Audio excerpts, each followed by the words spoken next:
അപ്പോൾ ഇപ്പോൾ ഞാനൊരു മാനുഫാക്ചർ ആണെങ്കിൽ എനിക്ക് ആദ്യം ഒരു സ്പേസ് എടുത്തിട്ട് ഞാൻ അവിടെ ഒരു മാനുഫാക്ചർ ചെയ്യുന്ന ഒരു മെഷീൻസോ അതിനെന്തെങ്കിലും ഇംപ്ലിമെൻറ്റ് ചെയ്യുന്നു. എന്നിട്ട് ഞാൻ ഈ പറയുന്ന പോലെ ഞാൻ ഇപ്പോൾ എറണാകുളം കോർപ്പറേഷൻ ആണെങ്കിൽ കോർപ്പറേഷൻ്റെ ലൈസൻസ് ആദ്യം എടുക്കണം അല്ലേ? കോർപ്പറേഷൻ്റെ ലൈസൻസ് എടുക്കണം. ഹെൽത്ത് ഡിപ്പാർട്ട്മെന്റിന്റെ ലൈസൻസ് വേറെ അല്ല, അങ്ങനെയല്ലേ? കോർപ്പറേഷൻ ലൈസൻസ് മാനുഫാക്ചറിംഗ് കൂട്ടത്തിൽ ഒരു പാക്കേജ് ആയിട്ട് തരും. ഹെൽത്തിന്റെ ലൈസൻസ്, എന്നിട്ട് പൊല്യൂഷന്റെ ഒക്കെ. പിന്നെ എനിക്ക് തോന്നുന്നത് ഈ പറയുന്ന ഇതിന്റെ ഇപ്പൊ നമ്മൾ വാടകയ്ക്ക് അടയ്ക്കുന്ന ഇതിന്റെ വാടക കരാറും ആ ബിൽഡിങ്ങിന്റെ ടാക്സ് ആ ബിൽഡിങ്ങിന്റെ നമ്മുടെ വാടക ആ ബിൽഡിങ്ങിന്റെ ഓണർ തരുന്ന ടാക്സ് റെസീറ്റും ഈ പറയുന്ന കോർപ്പറേഷൻ ലൈസൻസ് ഒക്കെ വെച്ചിട്ടാണ് പിന്നെയാണ് GST രജിസ്ട്രേഷൻ വരുന്നത് അല്ലേ? GST registration. അപ്പൊ നമുക്കൊരു GST നമ്പറും കൂടിയും കിട്ടി. ഇത് പിന്നെ നമ്മൾ ഈ എല്ലാ മാസവും അല്ലേ റിട്ടേൺ ഫയൽ ചെയ്യേണ്ടത്? അതെ, എല്ലാ മാസവും 20-ാം തീയതിക്ക് മുമ്പ് അത് സബ്മിറ്റ് ചെയ്യണം. ഒരു മാസം സമയം നമുക്ക് കിട്ടും, അതിന് മുമ്പ് അത് ചെയ്യണം. ഇതെല്ലാം മാനുഫാക്ചേഴ്സിനും ട്രേഡേഴ്സിനുമാണ്.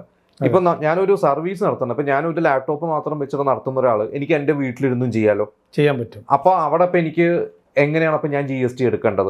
ഞാനൊരു വാടക വീട്ടിൽ താമസിക്കുന്ന ഒരാളാണ് ആണെങ്കിൽ എനിക്ക് ഒരു ലാപ്ടോപ്പ് മാത്രമേ ഉള്ളൂ, എനിക്കൊരു GST എടുക്കണം, എനിക്കൊരു കമ്പനി രജിസ്റ്റർ ചെയ്യണം.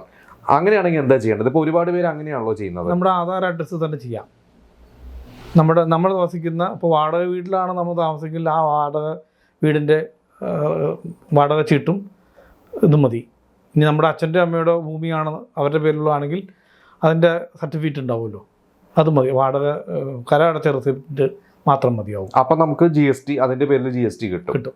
അപ്പോൾ ഒരു സംശയം എന്താണെന്ന് വെച്ച് കഴിഞ്ഞാൽ ആ വാടക വീടിൻ്റെ പേരിലാണോ നമുക്ക് GST എടുക്കുന്നത്? അപ്പോൾ ആ വാടക വീട് ഒരു കമേഴ്ഷ്യൽ എന്നുള്ള ഇതിലോട്ട് മാറുമോ?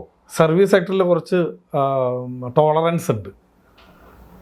അങ്ങനെ കമേഴ്ഷ്യലായി മാറിക്കഴിഞ്ഞാൽ അവരുടെ ടാക്സ് ഒക്കെ മാറുമല്ലോ. അതെ, അത് GST സംവിധാനത്തിൻ്റെ ഗൈഡൻസ് കൂടി അനുസരിച്ചിട്ടാണ്, കൺസിഡറേഷനോട് കൂടിയിട്ടാണ് അത് നമുക്ക് പ്രൊവൈഡ് ചെയ്യണം. ഓക്കെ, അവരുടെ നേരിട്ടുള്ള എൻക്വയറി ഉണ്ടാവും. വരും. എൻക്വയറീസ് വരുമല്ലോ. വരും. പ്രത്യേകിച്ച് എറണാകുളം ജില്ലയിൽ GCDയുടെ ഉള്ളിൽ കുറച്ച് കൂടുതൽ എൻക്വയറി വരും. മറ്റൊരു റൂറൽ ഏരിയയിൽ അത്ര ഉണ്ടാവില്ല.